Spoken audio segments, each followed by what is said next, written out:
Hey guys, what's up? This is my first video ever.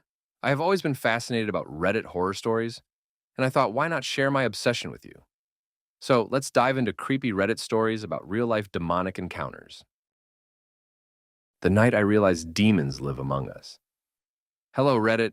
This is my first post here on Nosleep, and I just want to add that what I'm about to tell you is 100% true. I swear on everything I have that I'm not lying about what I'm going to tell you right now. It's a long story, and I'm not a good writer, so bear with me. You never expect scary stories on here to ever be true until it happens to you. It was the end of June 2018, so as of right now, about 3 months ago. It has taken me 3 months to write about this. My best friend, we'll call her Jess, came home for break from her university, and she brought her roommate with her, since she had never been to California. Let's call her roommate Kai. Now, myself and Jess have been into scary things ever since we met freshman year in high school. We were particularly interested in this castle called Preston Castle that was located in a neighboring city. Preston Castle is a reform school for boys. It hasn't been in use since 1960 because the castle is supposedly haunted. It has been said that one of the boys killed their housekeeper, Anna Corbin, and now Anna and a few of the boys haunt the castle. Even the TV show Ghost Hunters did an episode on the creepy castle. Now I've been interested in this castle since I developed a love for scary things. In fact, I was so interested in this castle that I've convinced my criminology class in high school to take a tour there. It's not unusual for tours to take place there because every October the castle will put on a haunted house where they'll decorate it and hide and jump out at you. It's actually scary. I've taken the tour 3 times myself and plan to go again this month. They even have overnight stay tours for a price. Anyway, the point is that I've been to this castle a lot, whether it was legally or illegally. First things first, the castle sits on a hill and overlooks a ghost town. It's a small neighborhood where the maids and prison guards would stay. I've walked through this neighborhood before, and it definitely has creepy vibes. Windows have been smashed, doors have been boarded up and spray painted uninhabitable. Now, this ghost town is really important, so keep it in mind. Flashback to Jess, Kai, and I sitting in Jess's living room, and it's about 2 a.m.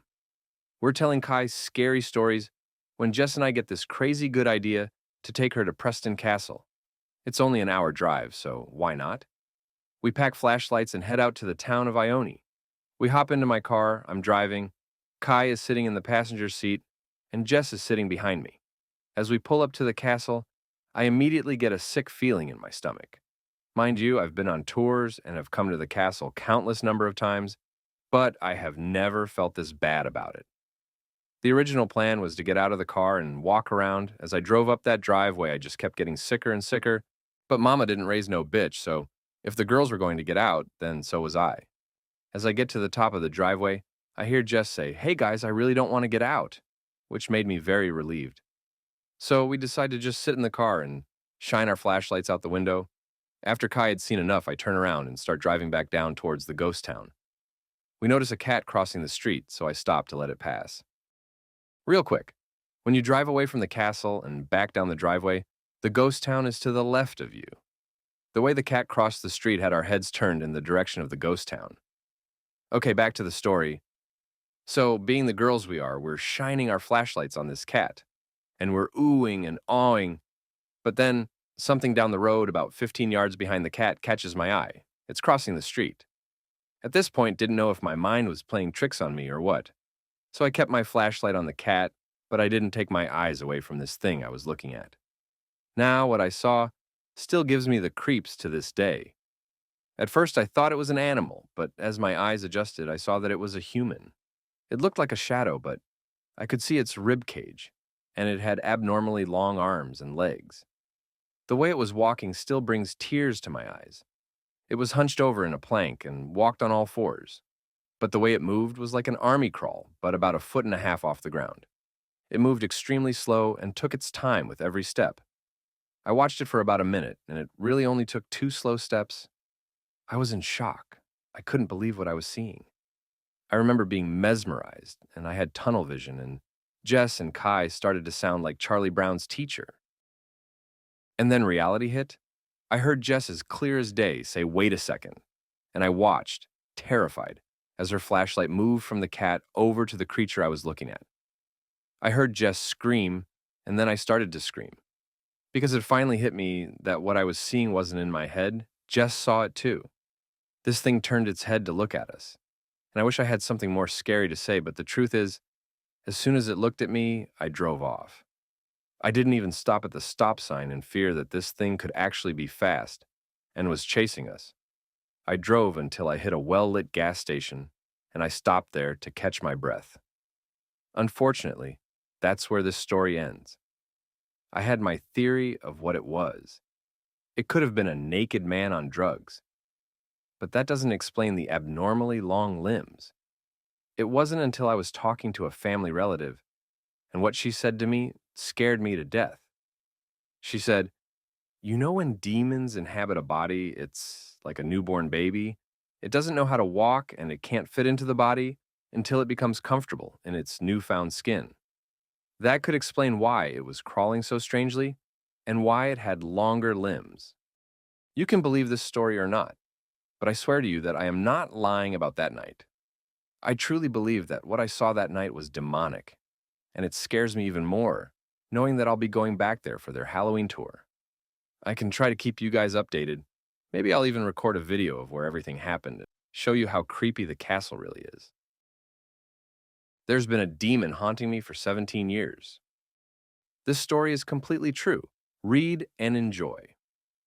Let's start with a little bit of backstory. I am a 26-year-old female who has always had empathic abilities. I can sense energies and emotions that people and spirits give off. I can feel it as strongly as I feel my own emotions. I have been haunted for as long as I can remember, my first memory being at 9 years old. I woke up with cliché large black shadow standing at the end of my bed, reaching its long growing fingers out towards me when it attempted to grab me by the leg. I recoiled quickly, pulling my knees up to my chest. I remember feeling a burning pain on my right leg. I ignore it and just close my eyes tight and force myself to fall back asleep so morning would come quick. I wake up the next morning, relieved that last night's events were just a dream, until I saw my leg with 4 long scratches down the length of it.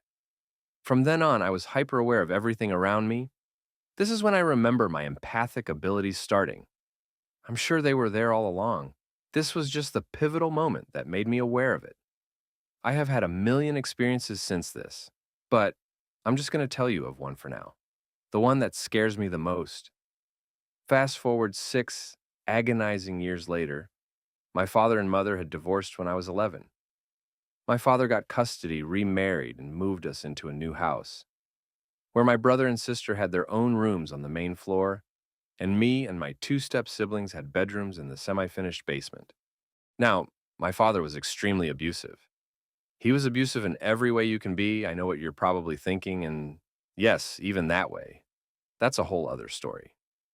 So, I was extremely depressed all of the time. And I always felt that dark spirit that attached itself to me in that apartment when I was 9, looming over me like a dark cloud, feeding on my pain, making it grow into absolute despair. I would hear stomping in the middle of the night above my room and running up and down the stairs over and over amongst many other experiences. But I was the only one that heard these things, so I didn't bother mentioning it to anyone. As the black sheep, I didn't want to be seen weirder than I already was. About 6 months after we moved in, my father installed light sensors into the hallway of the basement. You know, the ones that will turn the lights on when you walk by and shut off automatically after 3 minutes of no movement. Because we always forgot to turn that light off ourselves. So, another year goes by, and the activity I experienced in the house was constant, but all the same, so I was pretty used to it. One night I was asleep in the basement, and at 3:03 a.m., I was woken up by light scratching at my door, and in my sleepy haze, I thought it might be my little wiener dog trying to get in until I started listening more closely and realized the scratching was up. Towards the top of the door, there was no way it was the dog. So I assumed my stepbrother was messing with me. There was no light coming under my door from the hallway, though. I assume he manually shut it off to freak me out. So I yelled out, "Dan, stop, I'm trying to sleep." And the scratching gets harder and the doorknob starts jiggling and there's violent banging on the door all at the same time. At this point, I'm terrified. It just keeps getting louder and louder and faster. With each stop, I yell out. So I swallow my fear, stand up slowly and quietly, walk to my door. It's still being banged on as I grab the handle. I take a deep breath and quickly open the door. The banging stops and the automatic light turns on. Nothing was there. No one was there. There was nowhere for anyone to hide, and no way that sensor wouldn't have sensed them while they were banging on my door. I quickly close the door and don't sleep for the rest of the night. This happened at 3:03 a.m., without fail for a week straight, then just stopped. I never spoke of it to anyone. A few months later, I have a friend stay the night with me. I wake up and she's laying next to me with her eyes wide open. I ask her what's wrong and she tells me nothing, so I just go back to sleep. She goes home and instant messages me and says she's never staying at my house again and describes what happened and why she was awake. The same violent banging and scratching on the door had woke her, but not me. She never came over again. Fast forward another year, I'm 17, living with my mom now. My brother and sister come over for visitation once a week. My brother had moved into my bedroom in the basement at my father's house. We somehow got onto the subject of ghosts, so I tell them the story of what happened to me in that basement. Since I don't care anymore whether they believe me or not, as I'm telling the story, my 16-year-old brother's eyes get big, and he starts sobbing, telling me it happens to him all the time. I have never seen him more scared in my entire life as he was speaking about that with me. And he's definitely not the type to cry. He was genuinely terrified. Now, I'm 26 years old, and it's getting stronger. I now suffer from sleep paralysis regularly, and I don't think it's a coincidence. That evil thing comes to me in my sleep. I wake up paralyzed with it just standing over me. I fight as hard as I can to move or scream. All that moves are the tears that roll out of my eyes and down my face. I start to panic, and it makes me feel like I'm suffocating. Then I will wake up again, thinking I've woken up from the paralysis, only to find out I haven't. And it will happen over and over again, like a song that skips midway and starts back at the beginning.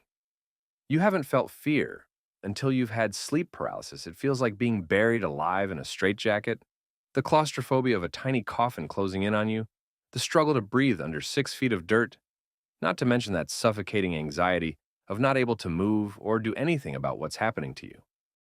Sometimes it will just stand there at the end of my bed, or I will feel it shake the bed violently, or it will pull my blanket off and grip my ankles tightly, like it's going to drag me somewhere.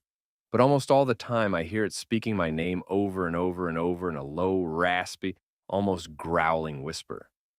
I know it's not me just dreaming because when I do wake from it, I still feel it there, taunting me, waiting for the day it's strong enough to execute whatever it has planned for me. Is there a demon in my house? Reddit. I need your help. I think my house is haunted or possessed by demons. I have no idea. I guess I should start by telling you what has been going on. I'm a normal single mother. I have a decent job that pays the bills, a roof over our heads, and my 2 little girls. I have the most beautiful girls in the world. Twins, 4-year-old twins. One who is named Josephine, and the other is named Lucille. I call them Josie and Lucy. Josie is a typical 4-year-old, very independent, but also still a mommy's girl. She is incredibly smart and a born athlete. Even at 4, she has taken a liking to soccer especially. Lucy, on the other hand, has ASD. She is 4, and she does speak, but she is not potty trained. She is also incredibly smart in her own way. She can find her way to get to anything that has been hidden from her, even if she isn't around when you hide it. She just knows where it is. 3 days ago, it was rather cold outside, so we stayed home and decided to play indoors. Josie and Lucy were playing in their room with their Barbies pretending to make videos for a YouTube channel, while I was reading a book in the living room. I could hear them playing, mostly Josie talking and Lucy laughing every now and then. Normal playing noises for them. Then I hear Josie scream. Now she is a little bit of a drama queen, so that is nothing new in this house. But I always go check to see what happened, just in case she did fall and break her head open. So I run back to the room, and Josie is there crying, while Lucy is half under the bed, yelling, "Boo!" Josie is too hysterical to understand, so I grab Lucy and pick up Josie. Then we head to the living room because it might as well be snack time, right? I sit the girls down and grab them some graham crackers, and we all watch a little bit of Paw Patrol while they eat. Josie is still a little upset, but she had calmed down enough that I could talk to her. I asked her what was wrong, and all she said was, "Lucy, monster." Lucy just giggled, and I figured they were just playing, and Lucy must have scared her a bit. I assured Josie that monsters aren't real, and Lucy was just playing. This placated her, and we had a decent rest of the day. Until bedtime, when Josie screamed like a banshee because she didn't want to lay down in her bed. Now Josie has a lot of issues, but we have never had this particular issue before. She has always loved her bed and is usually fast asleep as soon as she lays down. Not tonight.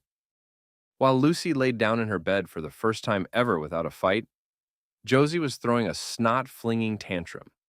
It took me a good 15 minutes to calm her down. By then, I think she was just so exhausted, she had honestly just cried herself to sleep. Lucy was still awake, but laying down quietly in her bed.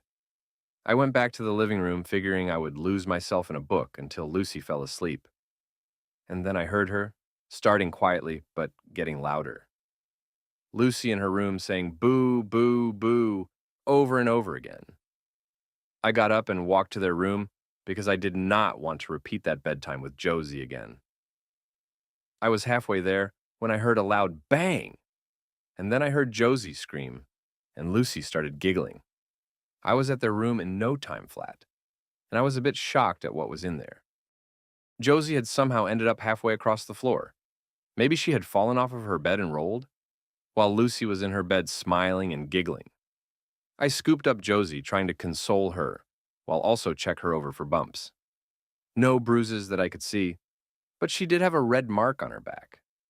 Lucy looked at me and said "roar," and then pointed behind me. I turned around, and it felt like one of those slow turns, like time had slowed down to a snail's pace. I'm not sure what I was expecting to see, but there was nothing there. Josie was not going to be laying back down in her bed, and Lucy was too happy to go to sleep, so I figured I would take everyone to my room. I grabbed pillows and blankets and told them to go to my room. As they scrambled out, the door shut. Here I am with pillows and blankets in my hands, and one of them had shut the door. So I threw down the stuff, and then I saw something. I don't know what it was. I only saw it in my peripheral vision, but I saw it. Something in the room moving. I guess it could have been a shadow, but the hair on the back of my neck immediately stood up and my heart rate skipped up to 125.